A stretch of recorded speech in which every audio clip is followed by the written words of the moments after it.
moment of inertia when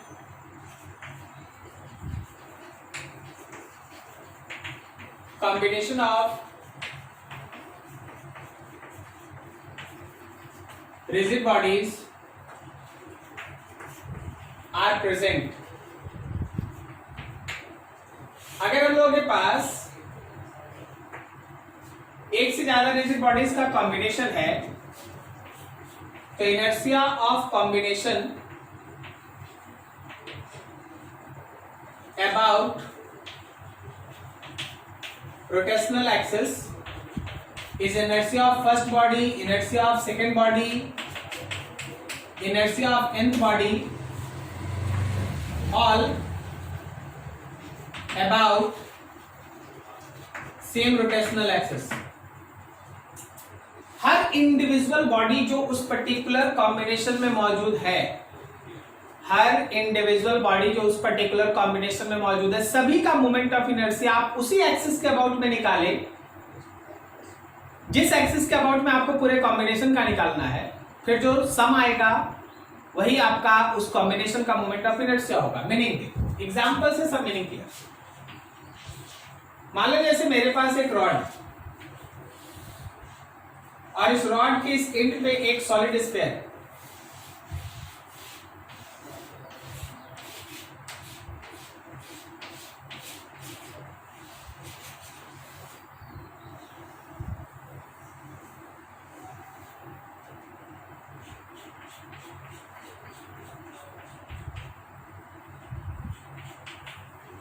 इस rod का length मान लो 4r है और ये सॉलिड स्फीयर का डायमीटर 2r है। इस रॉड का मास m है, इस सॉलिड स्फीयर का मास भी m है, लेकिन आपका रोटेशनल एक्सिस ये, this is the rotational axis, ये आपका वो रोटेशनल एक्सिस है जिसके अबाउट में ये सिस्टम घूम रहा है। ये आपका रोटेशनल एक्सिस है जिसके अबाउट में सिस्टम घूम रहा है। अब देखिए आपके पास ये रहा rod, this is your solid sphere, ये हम लोगों का सॉलिड स्फीयर है, ठीक है। अब आपको इस सिस्टम का अगर इनर्शिया चाहिए, inertia of this whole system, तो आप inertia of rod plus inertia of solid sphere लेंगे और सबका कैलकुलेशन सेम रोटेशनल एक्सिस के अबाउट में होगा। तो देखिए रॉड का ये जो रोटेशनल एक्सिस है वो एक एंड से जाता है, तो आप चाहें तो डायरेक्टली इसका फॉर्मूला ml² लगा सकते हैं, सही है ना। L के जगह 4r। लेकिन जब आप सॉलिड स्फीयर लेंगे तो सॉलिड स्फीयर के इस एक्सिस के अबाउट में आप सीखे 2/5 ऑफ mr²। लेकिन क्या आपको यहां से यहां तक पैरेलल एक्सिस थ्योरम लगाना पड़ेगा? Yes sir.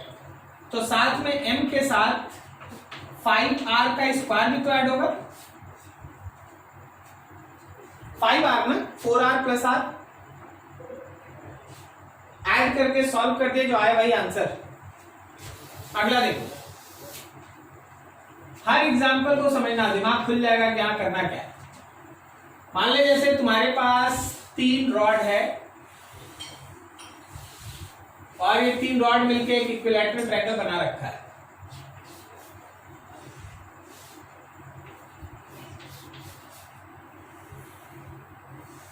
ऐसा हर रॉड का अपना एक लेंथ है L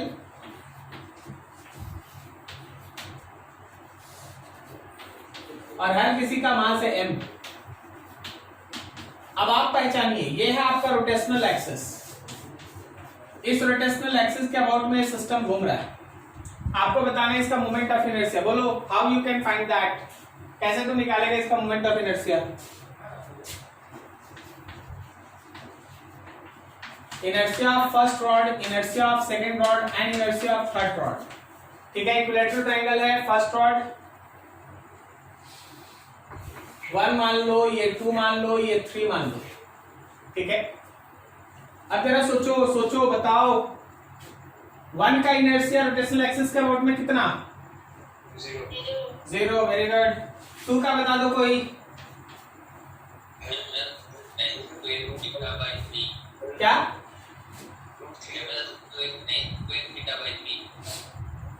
अब यहाँ पे देखना, जैसे ठीक ही सोच रहा है लेकिन हम आपको बता रहे हैं। आपके पास ये जो लेंथ है ना, इस लेंथ का 2 पोर्शन है। इस लेंथ का एक पोर्शन है जो रोटेशनल एक्सिस के परपेंडिकुलर है और एक पोर्शन है जो रोटेशनल एक्सिस के पैरेलल है। कभी भी वो पर्टिकुलर डायमेंशन जो रोटेशनल एक्सिस के पैरेलल होता है ना, वो कभी भी मोमेंट ऑफ इनर्शिया में कंट्रीब्यूट नहीं करता, लेकिन जो परपेंडिकुलर होता है वो मोमेंट ऑफ इनर्शिया में कंट्रीब्यूट करता है। अब देख, ये एंगल है 60 और ये L है, तो क्या ये L का साइन 60 है? सिमिलरली इधर भी L है, इधर भी L है, ये भी तो L का साइन 60 है। ठीक है, समझ रहे हैं ना, L का साइन 60। तो हम तो ये कहेंगे ना कि आपके पास ये फिगर कुछ ऐसा है, ये रोटेशनल एक्सिस है, एक रॉड है जिसका मास है m और उसका लेंथ है L का साइन 60, दूसरा रॉड है जिसका मास है m और उसका लेंथ है L साइन 60। क्लियर? और दोनों इंड के अबाउट में घूम रहा है, तो इंड के अबाउट में घूम रहा है तो ml स्क्वायर बाई 3 और फिर से ml स्क्वायर बाई 3। L की जगह पे आप L साइन 60 पुट करके सॉल्व कीजिएगा, जो आएगा वही आंसर है। ठीक है, L का साइन 60, L साइन 60 मतलब हो गया L रूट 3/2, L रूट 3/2 का स्क्वायर। अच्छे से सॉल्व कर लीजिए, हो गया आंसर, हो गया। तो हमेशा ध्यान रखना, अभी देखो जैसे हम तुमको एक चीज समझाते हैं, मान लो जैसे इतना सब तुम पढ़ाई कर रहा है और अगर तुम्हारे पास एक इस तरह का क्वेश्चन हो, समझना, हर चीज को समझना। तुम्हारे पास लिखा हुआ है, ये सब बहुत फेमस क्वेश्चन है, आया हुआ क्वेश्चन है, H लिखा हुआ है, H। हर रॉड का लेंथ सेम है, थोड़ा सा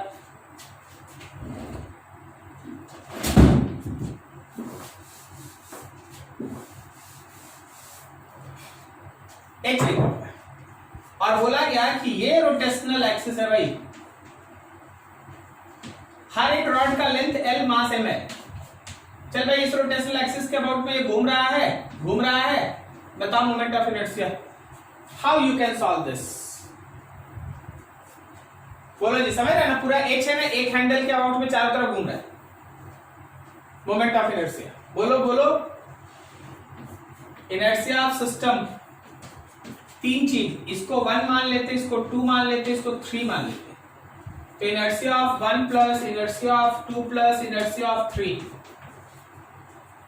बोलो 1 का इनर्शिया कितना?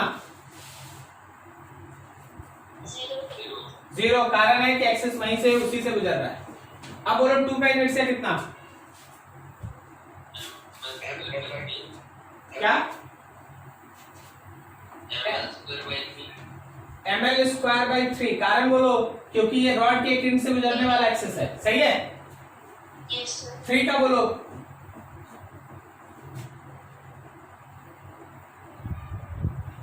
थर्ड रॉड का बोलो,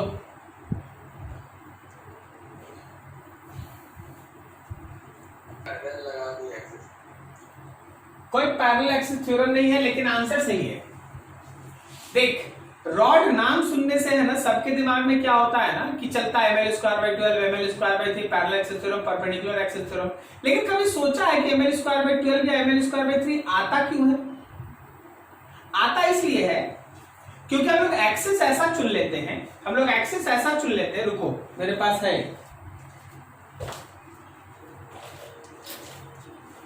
ये देखो, हम लोग एक्सिस ऐसा चुन लेते, मान लो इसका बीच से एक्सिस पार हुआ, तो अगर बीच से एक्सिस पार हो गया तो इसका हर मास इससे अलग अलग डिस्टेंस पे है, करेक्ट है ना?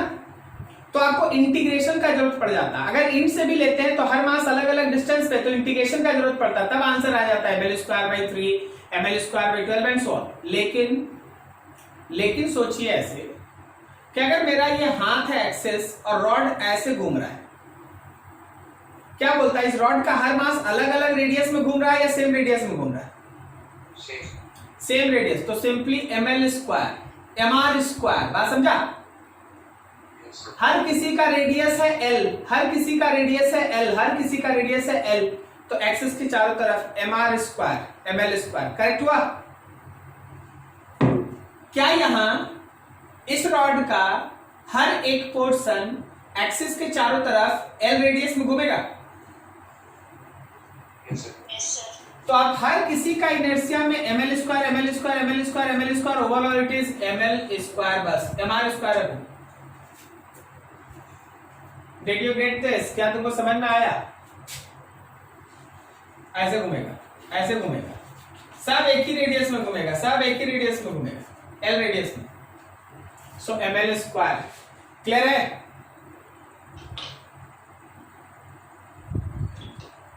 क्लियर है? समझ में आया? Yes, sir. Yes, sir. तो आप ऐसे निकाल सकते हैं।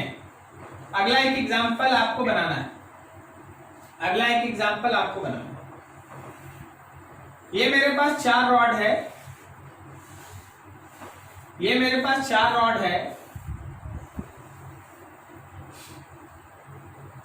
और इस एक्सिस के अबाउट में ये है इसका रोटेशनल एक्सिस।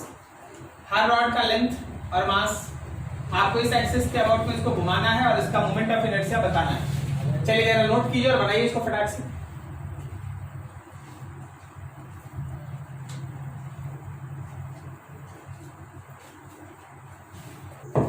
याद रखना ये पूरा स्क्वायर नहीं था,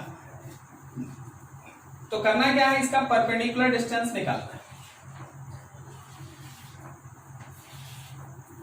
ये रॉड है तो ये 45 डिग्री एंगल है, अगर ये एल है तो एल बाई रूट 2 है।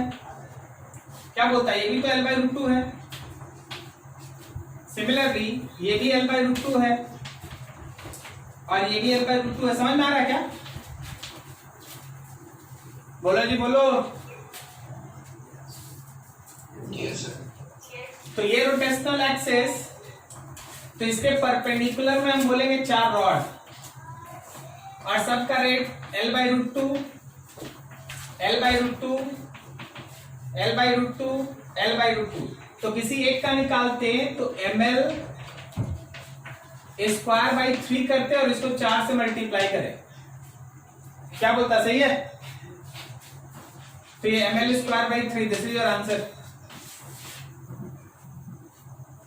नहीं समझा? क्या ये समझ में आया? Yes, sir. 2 आएगा, हाँ 2 आएगा, 2 ml स्क्वायर बाई, यहाँ रूट 2 का स्क्वायर 2 आएगा, 2 से ही कट जाएगा, 2 ml स्क्वायर। ठीक है?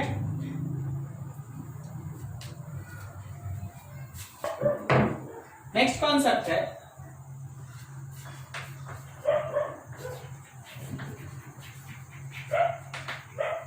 Calculation of moment of inertia of remaining portion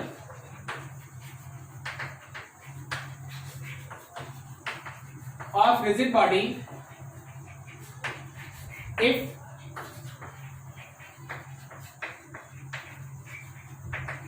some portion is removed। अगर आप रिजिड बॉडी से कुछ पोर्शन रिमूव कर देते हैं, अगर आप रिजिड बॉडी से कुछ पोर्शन रिमूव कर देते हैं तो रिमूव होने के बाद जो बचा हुआ पोर्शन है उसका मोमेंट ऑफ इनर्शिया लिखना। तो हमेशा ध्यान रखना, inertia of remaining portion is always inertia total minus inertia of removed portion. लेकिन हर किसी का कैलकुलेशन होगा सेम रोटेशनल एक्सिस के अबाउट में। मतलब हर किसी का कैलकुलेशन आप सेम रोटेशनल एक्सिस के अबाउट में ही करेंगे, सेम रोटेशनल एक्सिस के अबाउट में ही करेंगे। क्लियर है? अभी देखो जरा समझो, मान लो जैसे हम लोगों के पास एक एग्जांपल ऐसा रखते हैं कि देख भाई ये रहा हम लोगों के पास एक सॉलिड स्फीयर,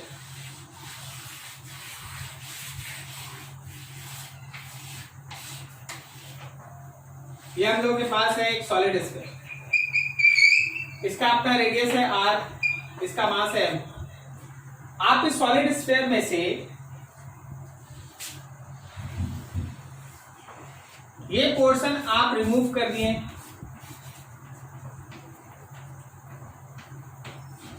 ये पोर्शन आप रिमूव कर दिए, सॉलिड स्फीयर में से ये पोर्शन आप रिमूव कर दिए, ठीक है। बोला गया कि अगर हम इस पूरे सिस्टम का बचा हुआ पोर्शन का मोमेंट ऑफ इनर्शिया इस एक्सिस के अबाउट में खोजे, रोटेशनल एक्सिस, तो जो रिमेनिंग पोर्शन उसका मोमेंट ऑफ इनर्शिया आप रोटेशनल एक्सिस के अबाउट में बताओ, तो कैसे सॉल्व करेंगे? याद रखिएगा यहां शुरुआत में मास m था, ठीक है। How you can solve this? तो देख, सबसे पहले हम लोग पूरे सॉलिड स्फीयर का मोमेंट ऑफ इनर्शिया उस एक्सिस के अबाउट में लिखेंगे, फिर जो ये पोर्शन हमको रिमूव करना है इसका मास निकालेंगे और इसका मोमेंट ऑफ इनर्शिया उस एक्सिस के अबाउट में लिखेंगे, पूरे में से उस एक्सिस वाले को, उस रिमूव पोर्शन के मोमेंट ऑफ इनर्शिया को माइनस कर देंगे, जो बचेगा वो रिमेनिंग का होगा। सो अगर हम लोग सारे चीज को यहां पे अब मैथमेटिकली एनालाइज करें तो about given rotational axis, about given rotational axis, inertia total 2/5 of mr square और प्लस mr स्क्वायर, ये लगा पैरेलल एक्सिस थ्योरम, क्योंकि मेरे इस पूरे सॉलिड स्फीयर का सेंटर के अबाउट में इनर्शिया होता है mr is 2/5 mr स्क्वायर, तो यहां से आप पैरेलल एक्सिस थ्योरम, तो how much it is actually 7/5 of mr square. अब इनर्शिया निकालना है जो रिमूव्ड पोर्शन, उसका रिमूव्ड पार्ट, रिमूव्ड पोर्शन, तो रिमूव्ड पोर्शन का,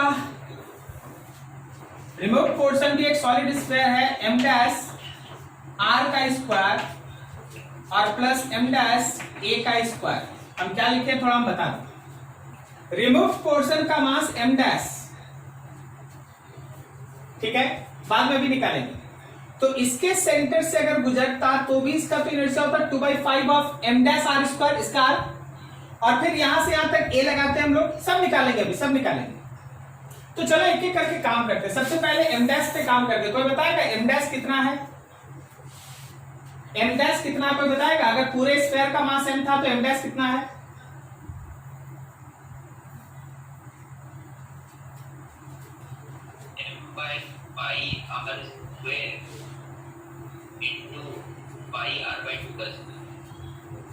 क्या तुमको पता चलता है कि स्फीयर और डिस्क में अंतर होता है?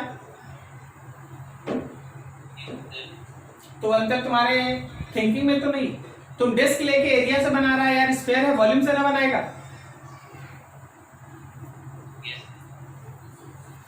तो देख, पूरा वॉल्यूम था 4/3 पाई आर क्यूब, तो उसका मास था m, जिसको हम निकाल रहे हैं उसका वॉल्यूम है 4/3 पाई, एक्चुअली रेडियस r/2 का क्यूब। मतलब क्या ये पिछले वॉल्यूम का 8 टाइम्स कम है, तो क्या इसका मास m/8 होगा? मतलब m डैश है m/8। समझा क्या? समझा क्या?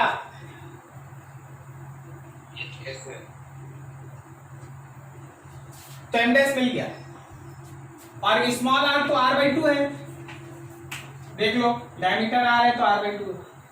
सो इनर्शिया ऑफ रिमूव्ड पोर्शन, जो रिमूव्ड पोर्शन का इनर्शिया है वह है 2/5 of m dash, m dash is actually m/8, radius r/2 का square plus m dash m/8। अब चलो जी, यहां से लेके यहां तक का डिस्टेंस, ये तो r था, और प्लस r/2,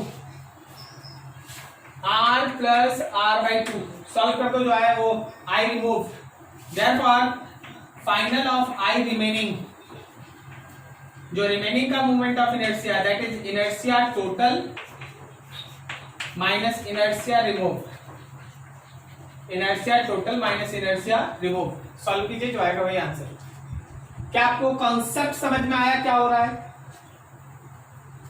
अगर किसी पोर्शन को कट करके हटाया जा रहा है और बचे हुए का इनर्शिया पूछा जा रहा है, तो पहले टोटल का इनर्शिया निकालेंगे, फिर जिसको काट के हटाना है उसका इनर्शिया निकालेंगे और फिर माइनस कर देंगे। बस यही कॉन्सेप्ट है। इनर्शिया निकालने में मास का, डिस्टेंस का, पैरेलल एक्सिस, परपेंडिकुलर एक्सिस सबका ध्यान रखना। क्लियर है? नोट करो प्लीज।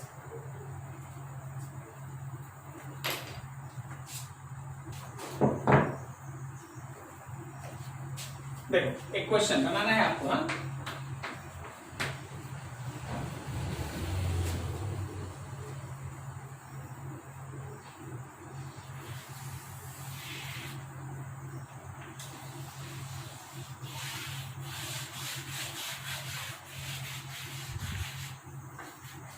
डिस्क है, डिस्क है, डिस्क का मास m है, रेडियस r। हुआ क्या है कि यहां से एक पोर्शन कट करके रिमूव कर दिया गया,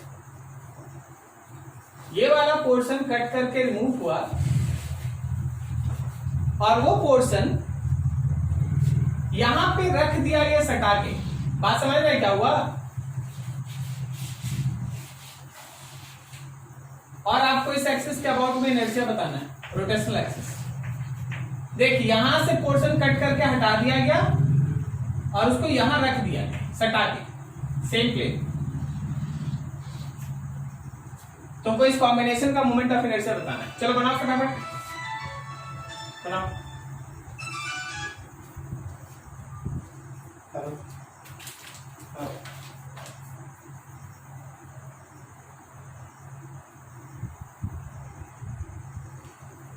क्या हुई?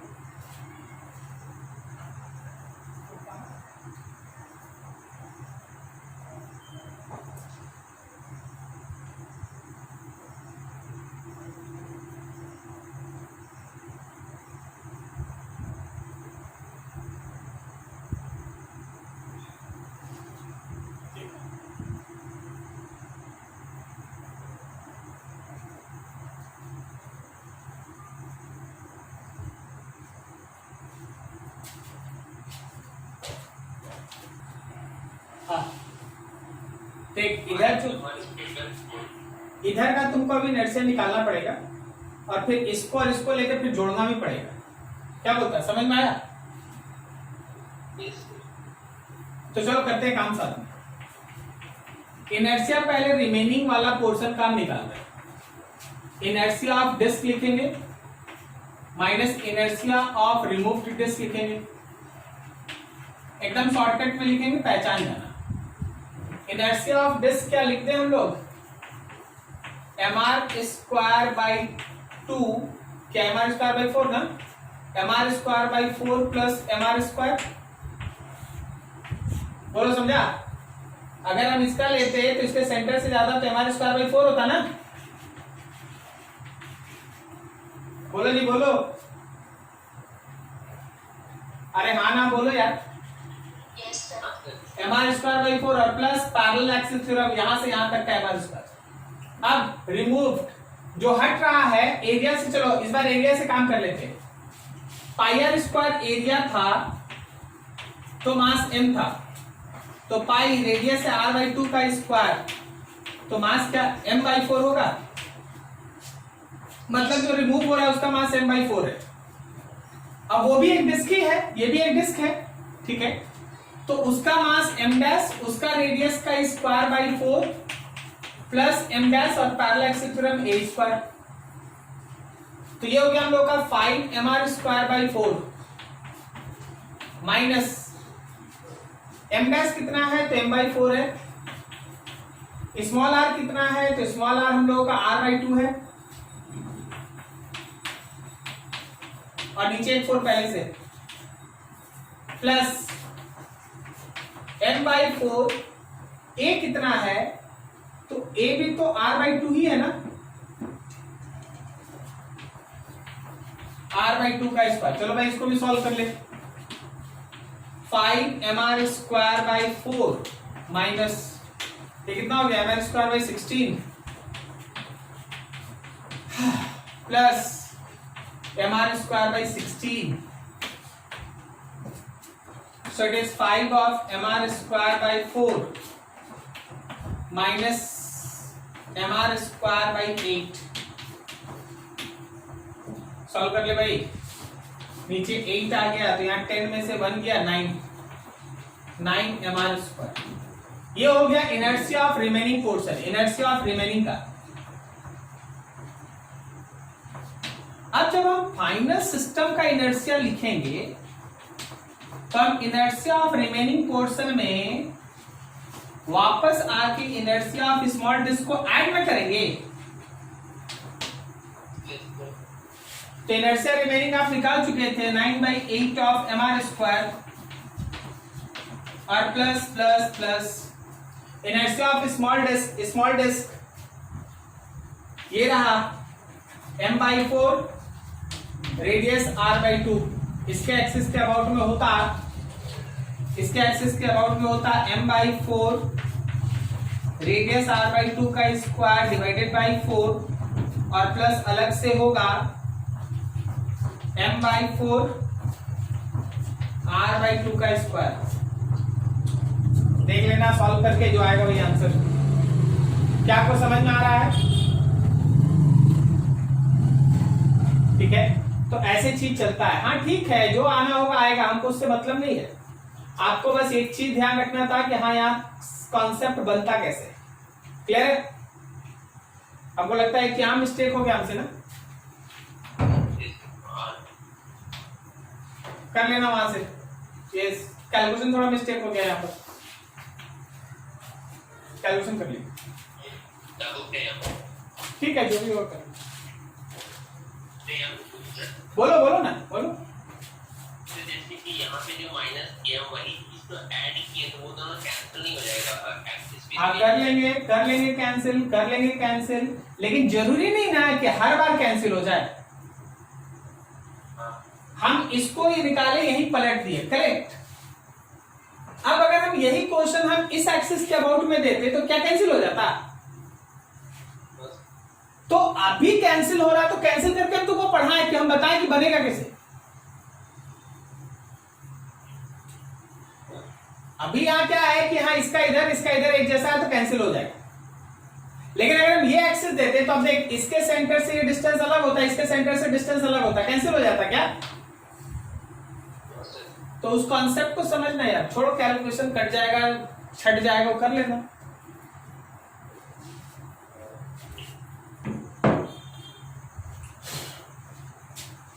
चलो अगला क्लास,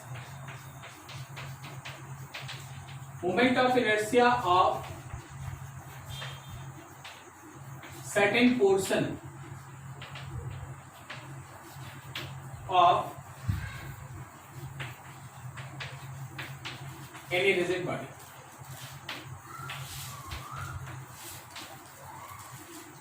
कोई भी एक रिजिड बॉडी के सर्टेन पोर्शन का मोमेंट ऑफ इनर्शिया। मान लो जैसे हम लोग बात कर रहे हैं डिस्क का। अच्छा, अगर ये पूरा डिस्क होता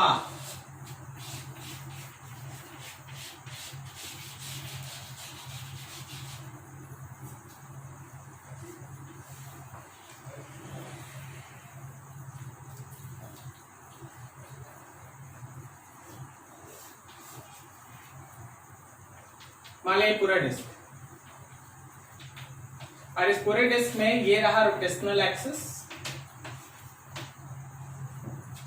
इस डिस्क का मास मान लो m है और रेडियस r, तो क्या इस रोटेशनल एक्सिस के अबाउट में इसका इनर्शिया mr²/2 होता है? अब आप क्या करें,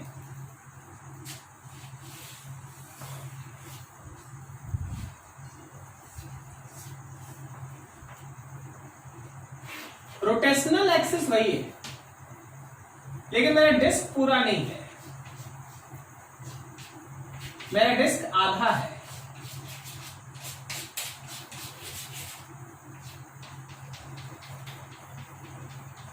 मेरा डिस्क आधा है और आधा बस ऐसे ही हम बना दिए थे और कुछ। डिस्क आधा है, यहां से मिल जाता है। तो याद रखना कि अगर इस पोर्शन का मास हम लोग लेते हैं, अगर पूरे डिस्क का मास m लेते हैं तो इस पोर्शन का मास m/2 है, m/2। तो इस एक्सिस के अबाउट में the format of moment of inertia will not change. बस इस पर्टिकुलर पोर्शन का जो मास होगा वो लेना है। सर ऐसा क्यों बोल रहे, इस पर्टिकुलर पोर्शन का मास देख, अगर पिछला मास m है तो ये m/2 है, लेकिन अगर हम इसी को m कह दें ना, अगर हम इसी को m कह दें तो आंसर होगा mr²/2। क्या आप समझ पा रहे हैं क्या बोल रहे हैं? ठीक है, मास ऑफ पोर्शन है ये।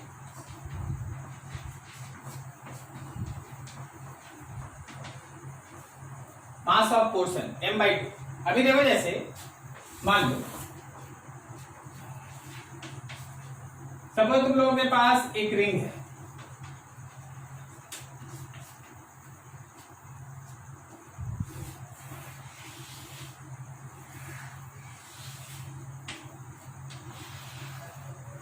ये पूरा रिंग, और इस रिंग का मास है m,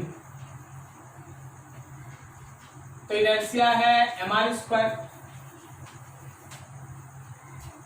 अब अगर हम इस रिंग में से एक पोर्शन कट कर लें,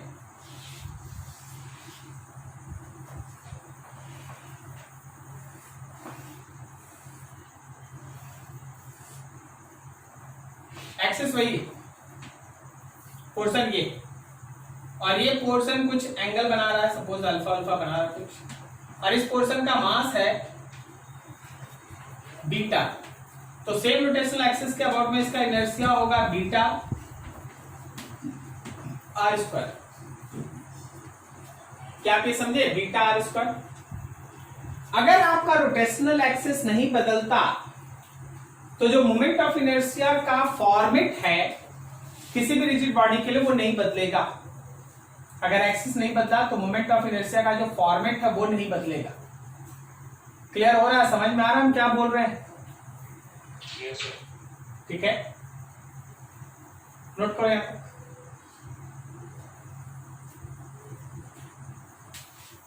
तो चलो जी इस क्वेश्चन का आंसर देते हैं।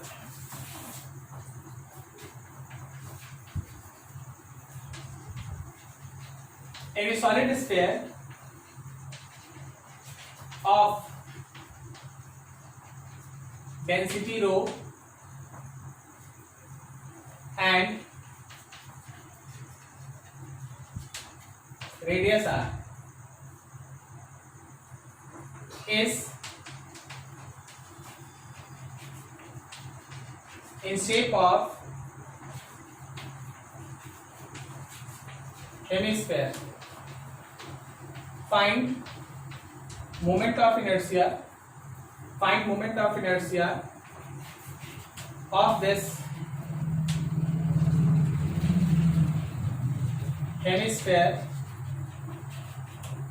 about rotational axis as given. ये तुम्हारे पास एक सॉलिड हेमिस्फीयर है और ये है इसका रोटेशनल एक्सिस। चलो ये बताओ, हम तो बोलेंगे 2/5 ऑफ mr² ना,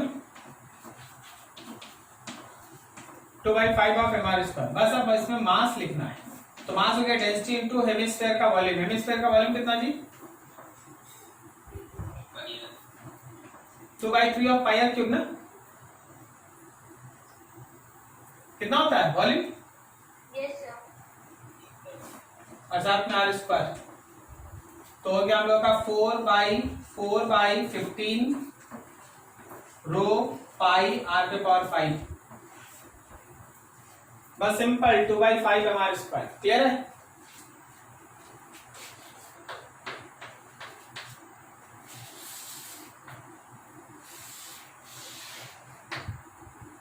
तुमको इस एक्सिस के अबाउट में इसका मोमेंट ऑफ इनर्शिया बताना है। ये है क्या? तो हॉलो हेमिस्फीयर।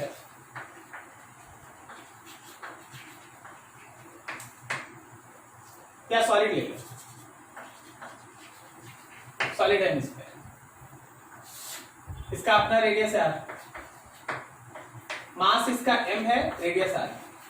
चलो बताओ उस रोटेशनल एक्सिस के अबाउट में इसका मोमेंट ऑफ इनर्शिया।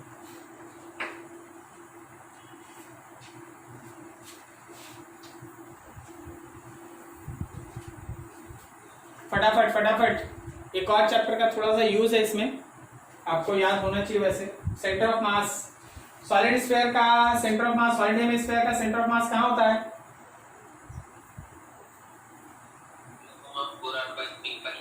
कहाँ?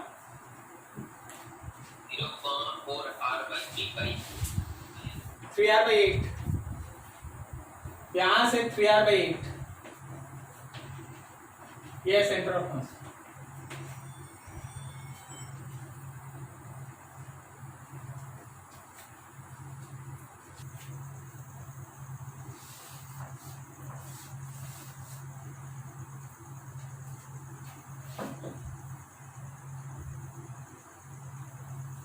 चलो जी देखो, क्या हम लोग इस एक्सिस के अबाउट में जानते हैं आंसर? अभी हम लोग निकाले थे 2/5 ऑफ mr², यही होगा ना इस एक्सिस के अबाउट में? बोलो सही है? मान लो ये एक्सिस A है, ये एक्सिस B है, तो A और B के बीच लगा दे पैरेलल एक्सिस थ्योरम। अरे बोलो हाँ या ना? नहीं लगा सकते, आपको एक एक्सिस सेंटर से पार करना पड़ेगा, C।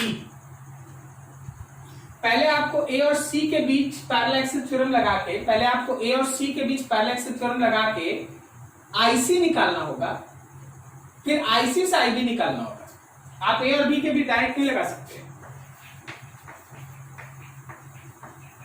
We cannot use parallel axis theorem between A and B। हम लोग A और B के बीच पैरेलल एक्सिस थ्योरम नहीं लगा सकते, ठीक है ना? तो क्या करना होगा? पहले लगाना होगा inertia about any axis is inertia about centre of mass plus ma²। तो इनर्शिया अबाउट एनी एक्सिस है 2/5 of mr² plus IC plus mr के जगह पे 3r/8 का square. So it is 2/5 of mr², IC plus m 9r²/64। इधर ले आओ, तो हमारे IC का वैल्यू हो गया 2/5 of mr² minus 9 of mr²/64। तो इनर्शिया अबाउट C इज, नीचे में कितना हो गया? 320। तो 164 से मल्टीप्लाई कर दो, 128 mr² माइनस 95 45 mr²। 128 में से 45 गया, कितना बच गया? 83 mr²/320। ये हम लोग का इनर्शिया C आया। अब C और B के बीच लगा सकते हैं हम लोग फिर से parallel axis theorem.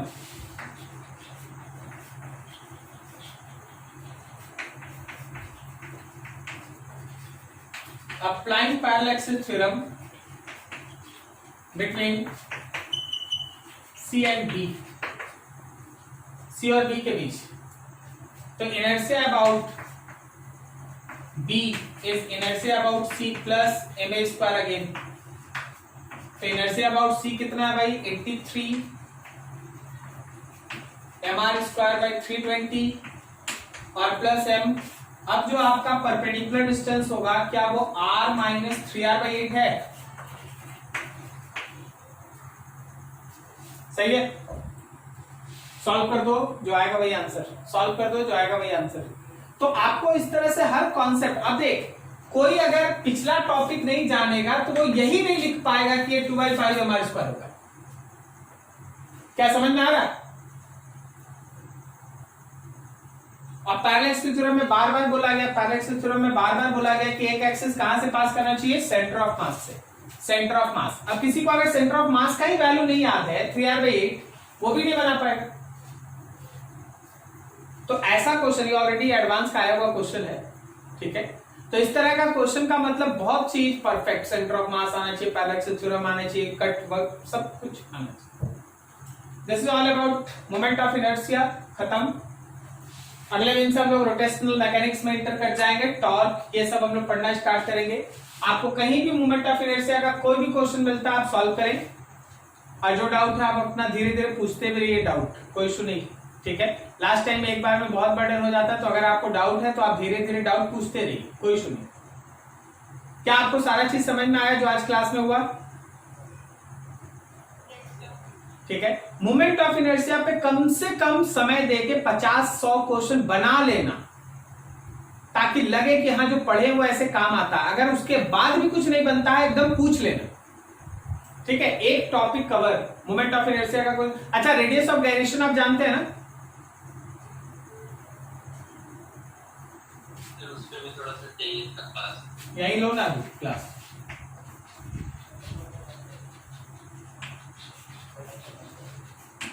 Radius of gyration, मान लो जैसे के, कुछ नहीं होता, बस समझना, मास को के स्क्वायर से मल्टीप्लाई करेगा, moment of inertia of body के बराबर होगा अबाउट रोटेशनल एक्सिस। बस सिंपल। आप अगर के निकालते हैं तो आप सिंपली बोलिए under root, moment of inertia निकाल लीजिए और उसमें m से डिवाइड कर लीजिए, बस यही काम। जैसे हम बोलेंगे इस सिस्टम का इस रोटेशनल एक्सिस के अबाउट में रेडियस ऑफ गायरेशन निकालो, तो तुम पहले काम करेगा इनर्शिया निकालने का। इनर्शिया आ गया, मास से डिवाइड करके रूट कर दो, के आ गया। क्या ये समझा? तुमको पहले निकालना मोमेंट ऑफ इनर्शिया, ठीक है। रेडियस ऑफ गायरेशन निकालने का मतलब है first we have to find moment of inertia of rigid body about given rotational axis. First we have to find moment of inertia of rigid body about given rotational axis, about given rotational axis.